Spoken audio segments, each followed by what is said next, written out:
جب سے میں سیلف ہیلپ بکس پڑھ رہا تھا اور اس کے ساتھ امپیکٹ تھیوری بھی دیکھ رہا تھا بہت عرصے سے، بعد میں ابھی تو کوئی مہینے ہو گئے میں نے اس کو چھوڑا ہوا ہے، لیکن صحت کے کچھ ایسے اصول جو میں نے اپنائے اور کوشش کی کہ انہیں مستقل مزاجی سے اس پر عمل درآمد کروں، اور کچھ مجھے اچھے نتیجے بھی ملے، تو میں نے سوچا ایک مضمون لکھ دوں۔ مضمون وہ میں پڑھ رہا ہوں، صحت کے کچھ پائیدار اصول جنہیں دیری نہ کرنے سے ہی فائدہ ہوگا۔ میں سالوں سے سیلف ہیلپ کتابیں، لوگوں کے پروگرامز، باتیں اور صحت کے متعلق مضامین پڑھتا رہا ہوں، اور ایک ایسی روٹین نکالی ہے جو کسی آنے والے مضمون، کتاب، پروگرام سے چینج ہونے ناممکن لگتا ہے۔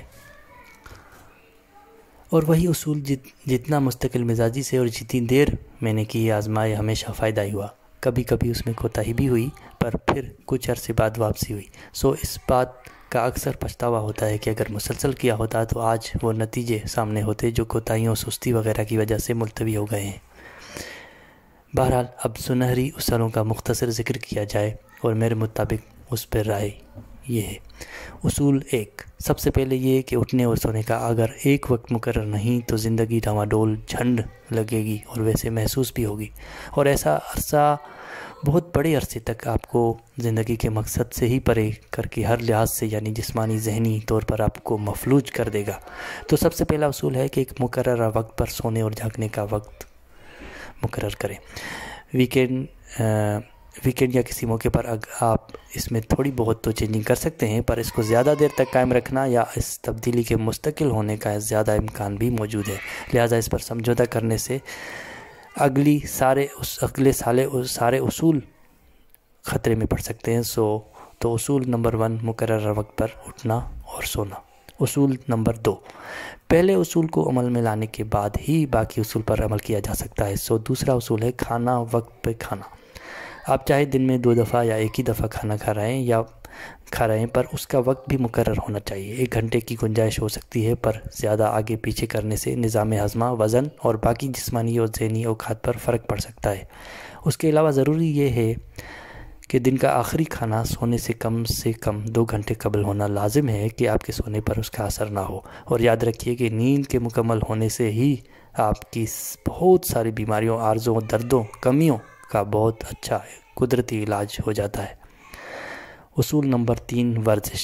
اگر آپ کا کام بھاگ دوڑ والا ہے تو بہت اچھا ہے، اگر بیٹھنے والا ہے تو لازم ہے کہ کم سے کم 1 گھنٹہ آپ کا چلنے کا یا بھاگنے، مطلب کہ حرکت کرنے میں گزرنا چاہیے، ورنہ سستی اور لاغرضی اور بے پرواہی اور نتیجتاً صحت کے حوالے سے ناکامی آپ کا مقدر ٹھہرے گی۔ مجھے ایک ایسی جاب کرنی پڑی تھی جو مجھے پسند نہیں تھی، پر جب اس میں بھاگ دوڑ کی وجہ سے انڈورفین ریلیز ہونے کا پتہ چلا، کیونکہ بھاگ دوڑ کرنی تھی، اس جاب کو میں نے بڑے عرصے تک یاد کرتا رہا اور خواہش رہی کہ پھر سے مل جائے۔ ورزش کے حوالے سے 2 انتہائی اہم اصول یاد رکھیے۔ یہ ضروری ہے کہ آپ کم سے کم ہر دوسرے دن ایسی کوئی بھاگ دوڑ کریں، یا جاگنگ یا بھاگنا یا تیز چلنا، کہ ایک تو آپ کو پسینہ آنا چاہیے، دوسرا سانس پھولنا چاہیے۔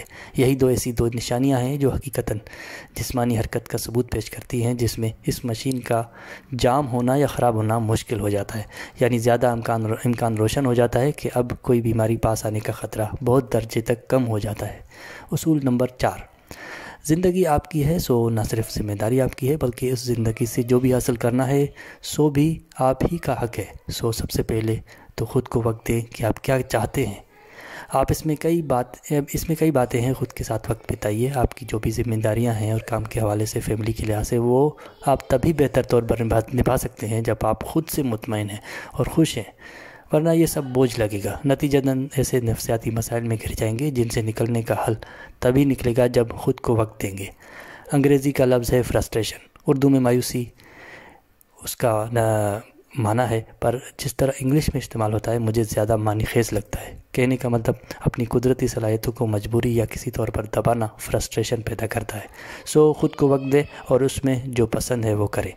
میڈیٹیشن بھی خود کو وقت دینا ہی ہے، جہاں آپ اپنے ساتھ ہوتے ہیں، اور یہ عمل مسلسل کرنے سے آپ کو وہ سوچیں زیادہ آئیں گی جنہیں آپ دباتے رہتے ہیں، اور یہی لازم ہے کہ زندگی کچھ ایسے دن بھی ہوں جب آپ کچھ نہ کریں۔ میڈیٹیشن میں تو تھوڑی دیر کے لیے کچھ نہ کرنا ہوتا ہے، پر اس میں آپ پورا دن کچھ نہ کریں، یا کچھ دن جو ہے کچھ نہ کریں۔ آزما کے دیکھ لیں، زندگی کے متعلق نئی حقیقتیں آشکار ہوں گی جب آپ تھوڑا مسلسل خالی وقت گزاریں گے، لہٰذا پھر بات روٹین بنانے پلاننگ کرنے پر متنج ہوگی، اور یہیں سے آپ کی بہترین زندگی کا آغاز ہوگا۔ پھر آپ یہ بھی سمجھ جائیں گے کہ وقت ہمیشہ ایک ساتھ نہیں رہتا، اسے ہر حال میں بدلنا ہے، اور سکھ دکھ دونوں زندگی کا حصہ اٹھانے کے لیے لازم ہے۔ تو اچھی زندگی اور بہترین اصول کے یہ 4 اصول بہت اہمیت کے حامل ہیں۔ پہلا، سونے اور جاگنے کا مقرر وقت ہو اور آپ اس پر قائم رہنے کی کوشش جاری رکھیں۔ دوسرا، کھانے کا وقت مقرر ہو اور دن کا آخری کھانا سونے سے اتنا قبل ہو کہ ہضم کا پروسیس نیند میں خلل نہ ڈال سکے۔ تیسرا، ہر دوسرے دن ایسی شدید ورزش چاہے آدھے گھنٹے کی ہو پر پسینہ آنا چاہیے اور سانس پھولنا چاہیے۔ اور چوتھا، خود کے لیے وقت، میڈیٹیشن، اپنی قدرتی صلاحیتوں کو پہچاننا، قدرتی ضرورتوں کو نہ دبانا اور خوش رہنا۔ اپنی رائے سے ضرور آگاہ کیجیے گا۔ پڑھنے کا شکریہ، سننے کا شکریہ۔